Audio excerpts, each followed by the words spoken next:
But notice the pivotal role and geographical location that this plays here, right between Russia, right between China, Kyrgyzstan, and then it includes the Caspian Sea basin.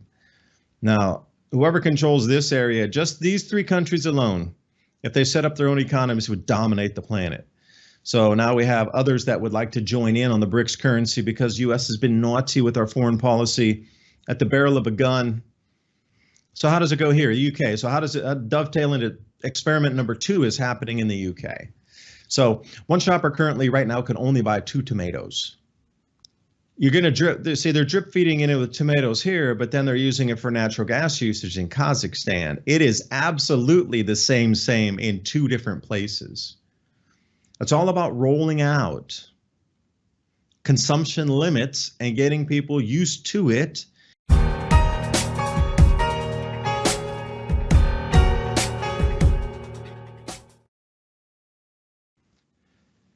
And welcome back to Brighteon TV. This is Mini Ice Age Conversations. I'm your host, David Dubine from the Adapt 2030 channel.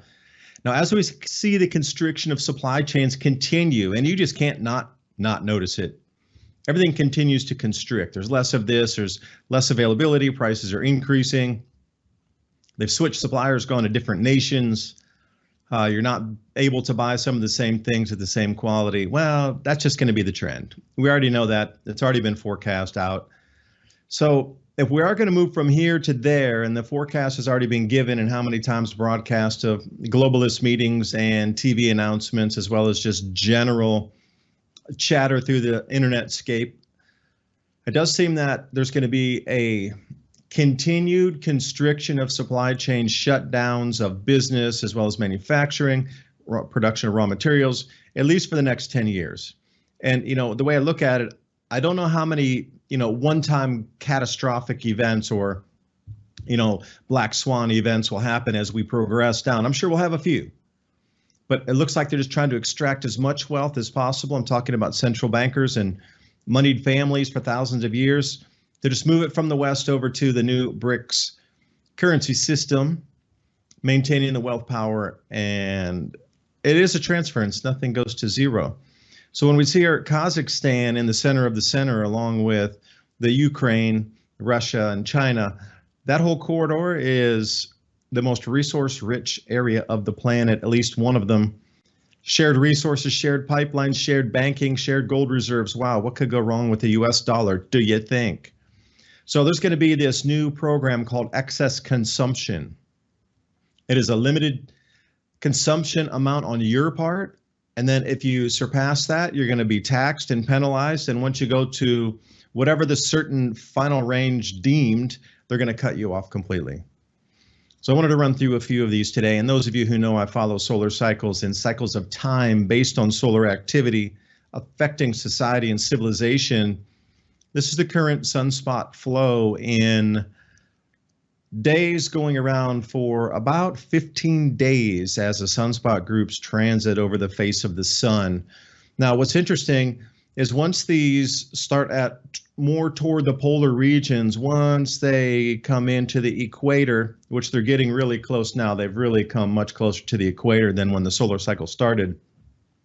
Once they get in there, the polar magnetic fields are going to reverse, and then we are coming into a low solar activity, low solar minimum, and we'll stay there for a bit. So this food supply crisis, everything else you see on the international stage is a distraction away from these natural cycles and the ability for us to grow food on the planet.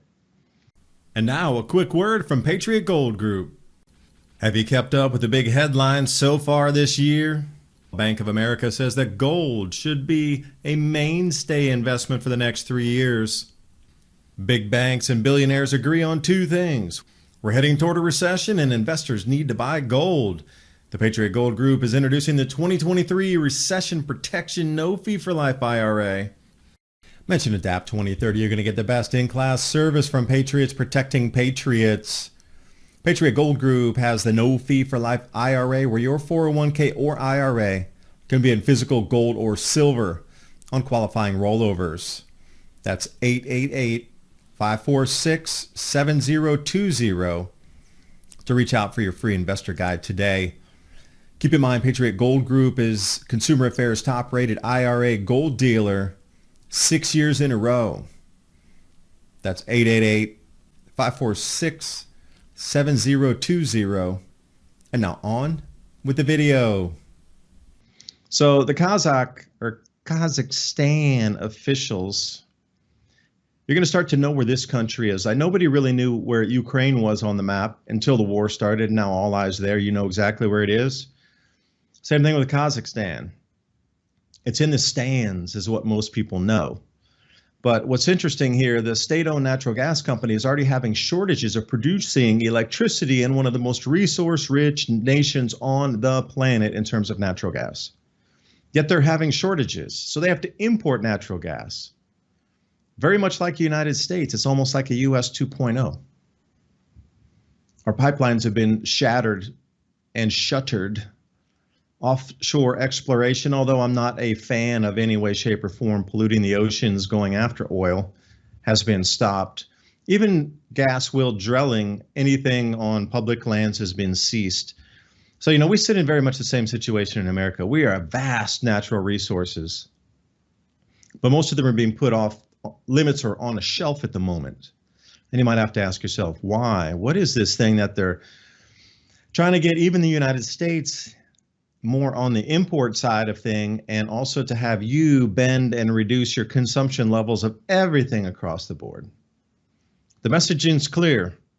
If you won't do it voluntarily, you will be forced to do it. Sunday law has been talked about for quite some time, and there's more chatter about the Sunday law, which all commerce on the planet will be forbidden on Sunday.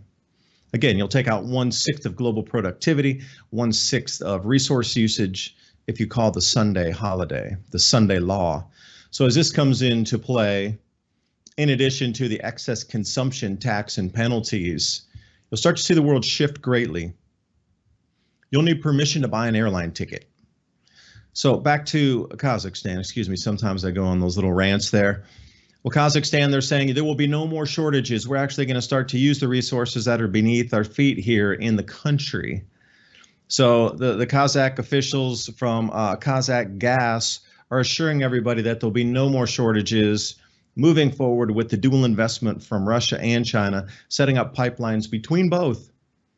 So the transit hubs that we understand as Ukraine coming out of the Caspian and Black Sea areas, with Russia controlling and sending gas through now Turkey, it's going to be the same thing exactly, 2.0. One country is going to have transit pipelines from Russia to China and railways. So the United States is going to want to control Kazakhstan much more. That's what I'm saying. You might not hear about it now, but with all of these things coming out, especially with the new news about the consumption tax in Kazakhstan. So here it is on the map. A lot of people, including myself, the only reason I knew about this because I was traveling. I wanted to go to Uzbekistan and Kazakhstan and Kyrgyzstan. There's an enormous amount of ancient ruins there, a lot of electric geology, an enormous amount of petroglyphs, melted buildings from plasma discharge, and it's on the Silk Road. It's one of the oldest continuously trade routes in the entire planet. 4,000 plus years, this place has been a trade route. It's not going to stop today because the U.S. says so. But the energy's official, they're boasting. We sit on 3.8 trillion cubic meters of gas, yet they have gas shortages in the country. They can't produce enough electricity. But notice the pivotal role and geographical location that this plays here, right between Russia, right between China, Kyrgyzstan, and then it includes the Caspian Sea Basin. Now, whoever controls this area, just these three countries alone, if they set up their own economies, would dominate the planet. So now we have others that would like to join in on the BRICS currency because U.S. has been naughty with our foreign policy at the barrel of a gun for nearly a century, overthrowing, destroying. You look back at American politics and military might over the last 70 years, it's been a behemoth. But the destruction and agony and just sadness that it's caused across the planet, there's going to be a lot of karma involved with that. So once all these dollars start flooding home, when this BRICS currency kicks off, we're heading into hyperinflation. And with the second alternative, people out of spite are going to drop the dollar. So far, they've had something like 80 nations sign up for the BRICS currency. So the thing I wanted to point out here, the pipeline map that's running through this area, because of the shortages in electrical production, Russia and China in a dual investment project are going to wire Kazakhstan completely for them. So gas can transit through every single possible way, north, south, east, west, southwest, northeast, whatever, in Kazakhstan to bring resources to all nations and shortcut through areas. And if you look at Russia, if you go all the way over to the Kazakhstan border where you see Russia, China, and Kazakhstan and that tri-nation area, they're going to start developing heavily in that area. And that's all the Belt and Road Initiative that stays with some of the rail traffic up there on the railroad Silk Road.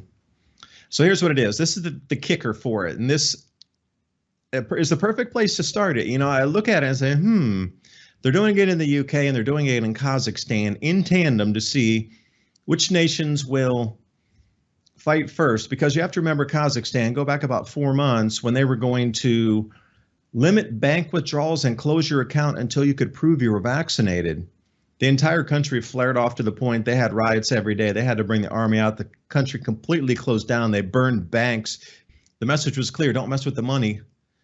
And suddenly the mandate to access your bank account suddenly disappeared. So now we're over in the UK, which I'll talk about in a minute here. But we want to introduce the social minimum threshold. Get that? This is a key word you're going to start to hear: social minimum threshold. This is going to be your base allotment of either universal basic income or universal basic resource consumption during a monthly 30-day period.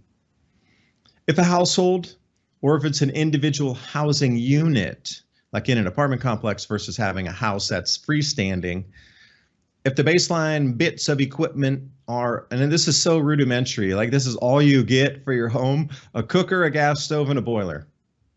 Anything above that, see, that's so scary. They've only given you 3 items that you're allowed to utilize. Anything above that, if we calculate their standard consumption and you exceed that, they're going to consider that excess consumption and hit you with an excess consumption tax and penalty. And eventually you'll be cut off.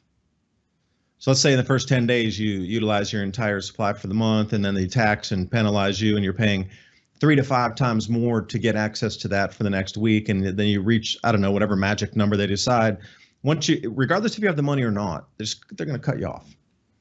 And then next month it winds back to 0 again, just like the universal basic income. There's going to be a time stamp on the money and how quickly you'll have to use that money.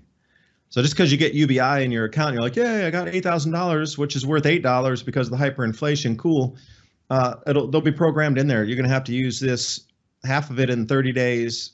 If you don't use it, we're going to subtract it out of your account anyway, and you'll have that next half to another $4,000 to use, through the next 60 days. And at the end of that, it goes to 0. So spend quickly, stimulate the economy, they'll track everything. But anyway, this is so absurd: a cooker, a gas stove, and a boiler. Now here's the next flare point on the planet. So Ukraine, obviously, we're looking at that in terms of food production and resources transiting pipelines. Kazakhstan, the Caspian Sea basin. Now the oil coming out of here is not really the best. It's really, they call heavy sour crude, where it takes an enormous amount of extra refining to remove the sulfur out of the oil itself before then it can be put into pipelines and then sold on the international market. Now, some will take it as is. You don't need to remove the sulfur. But a Caspian Sea basin, and you can see the Kashgan fields, how large those are. I mean, this would be any country's biggest dream to have this under their feet. I mean, this is, endless gas, hundreds of years, centuries full, not relying on imports from another nation. So how does it go here, the UK? So how does it dovetail into experiment number 2 is happening in the UK. So one shopper currently right now can only buy 2 tomatoes. Yeah, you heard that right. This is in the UK. This includes England and Scotland. And they were making jokes about, oh, Ireland can participate too. You have the same equity to limits of 2 tomatoes, just like England does. So shoppers at Asada are super generous and can get 3 items. Now, you're limited on what you can buy. You can buy Now in Asada, you can get 3 tomatoes, but in other networks and around supermarket chains in the UK, you can only get 2 tomatoes at a time. But people are pretty smart and ingenious. So if there's a lot of these stores packed in an area, just like, in Knoxville, you can jump from one store to another and another, and it's just the next parking lot down. They're doing the same thing in the UK. So your allotment might be 2 tomatoes, but grandma will spend the time and run around and go to 5 stores and get 10 tomatoes. So they're trying to stop this, because then they're saying, you're cheating the system. Those 2 tomatoes were earmarked for somebody else who would have been a single buyer for a single day allotment. You stole their tomatoes, basically. It's the messaging that's being put out. And I'm thinking, oh my gosh, you're calling people tomato thieves and like tomato bandits because you went to a different store to buy 2 extra tomatoes to make a dinner? This is the absurdity. But tomatoes are not the only thing. This is the, the big shiny red ones. So they're always, it's going to be easier to do than cucumbers. You say 2 cucumber. Okay, well, that's enough pretty much. Peppers, lettuce, salad bags, broccoli, cauliflower, and raspberries. So they're starting to catch on that people are going to multiple stores. And this is creating quite the, we need to find a solution and track everybody's purchases kind of thing. It's already moved into that. The discussions have already been there. But, this whole digital rationing card's been on the books for quite some time, with knowing that it would exit out of COVID and, resources being managed globally. Now, what's happening with the UK? It's the lowest amount of vegetables imported since the mid 80s, 1985, because of weather woes across Spain of record cold, and weather woes, record cold and record drought across Morocco. So they're blaming these 2 countries for not exporting, for holding the vegetables in for their own citizens so they don't get riots on the street. So of course, oh, you're such a resource nationalist. You want to keep all your tomatoes, and we're having a problem in England. You're so greedy. You're just fill in your adjective. But what's scary is they're starting to talk about a national registry in England, in the UK, wider, that you have to present your ID or scan some sort of facial recognition to be able to get your allotment of 2 tomatoes. Now, once you buy that, it's instantly into a national database registry. So if you go to the next store and you try to buy it, really at the checkout counter, and you swipe it, you won't be allowed to buy it. It'll say, no, you can't flag. It's going to be flagged on the purchase. You're going to drip. They're drip feeding in it with tomatoes here, but then they're using it for natural gas usage in Kazakhstan. It is absolutely the same in 2 different places. It's all about rolling out consumption limits and getting people used to it, penalizing people if they don't adhere to it, if you have workarounds like smart people do. And this is it. You can already see the beginning of it. Now, when does this roll global? Well, it already is. If you look at places like Mozambique, South Africa running with power 9 hours a day, blackouts, you start to see the limit of consumption, electricity, and resources across the planet. Now, is the 9 hours, is it because of mismanagement from Exxon? That's with an O-M, yeah, it's E-X-S-O-M, not Exxon, E-X-X-O-N. This is Exxon, S-O-M, in South Africa. How could it be that poorly mismanaged where you run out of electricity because you don't have any fuel oils for 9 hours a day? Okay, mismanagement can only explain that to a certain extent. The wealth of South Africa is mind-blowing. With the amount of gold, proven gold reserves in the ground, as well as other, mineral resources down there, and the agricultural output, it's one of the breadbaskets of Africa. Yet somehow they find themselves with not enough money to buy, fuels to run their electrical generation plants. Seems planned to me. Again, it's another, cut down on the consumption, because what if they come back and they say, I'm sorry, we've been out of power 9 hours a day, but if you work with us and you agree to rolling 2-hour blackouts on a schedule forever, we can manage that, okay? And they'll be like, yes, we can get 7 extra hours of power. We can, turn our businesses back on. We can heat our home, whatever it is. But see, they're going to take so much away and offer you something back that'll be just seem like a godsend in comparison to the shortages experienced. But if you stand it today, nobody would accept 2 hours of rolling brownout for the rest of your life. Going back from 9 hours to 2, you would be applauding and going, give us more. Yes, please. So this whole thing about tracking and tracing food purchase, nothing more than get you on a database and get you into a digital rationing card.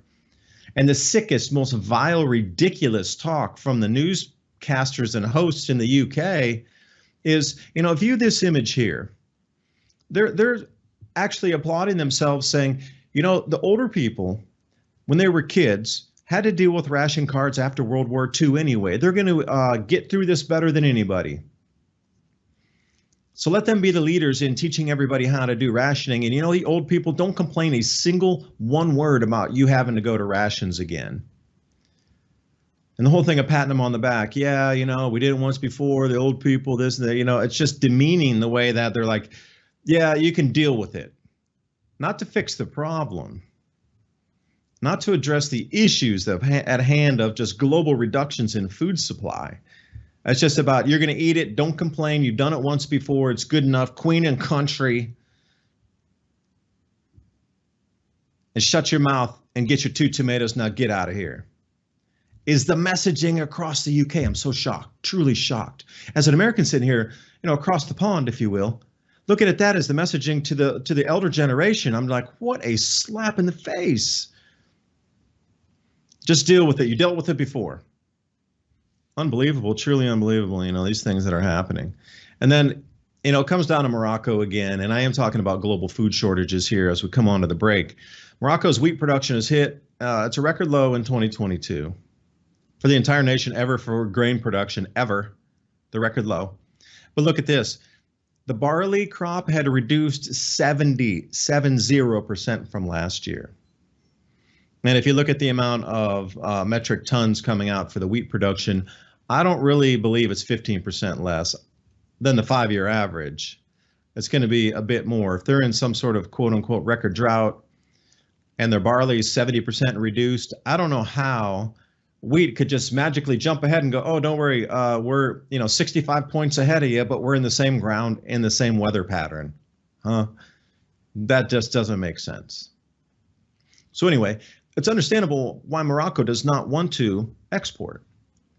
And over the last couple of shows, I had been talking about barley with the UVB radiation losses. So if Australia is absolutely going to have losses because of UVB radiation and changes in ground penetrating radiation, Australia is already down 33%. Again, that number pops up on their barley production. Ukraine is definitely down because of the war. They're not going to be able to plant. What do we have? Argentina, Southern Hemisphere, reduced.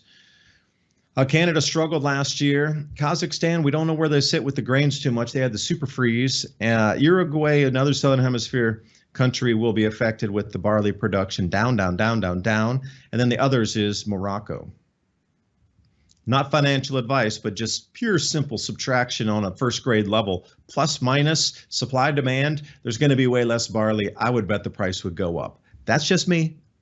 I'm just doing math, not financial advice. But you can see all these areas that will be heavily affected. And now we're starting to see Northern Hemisphere locations, because you got to remember, barley is not such a widely traded crop like soy, corn, or wheat. So even a little pull out of that supply is going to have a really big effect. So barley, sorghum, millet, and amaranth pricing, I would bet, as well as spelt, would be affected. So these prices on the ancient grain crops are going to roll northward. So after we come back from the break, we'll talk a little bit more about this and how you can protect yourself during these changes.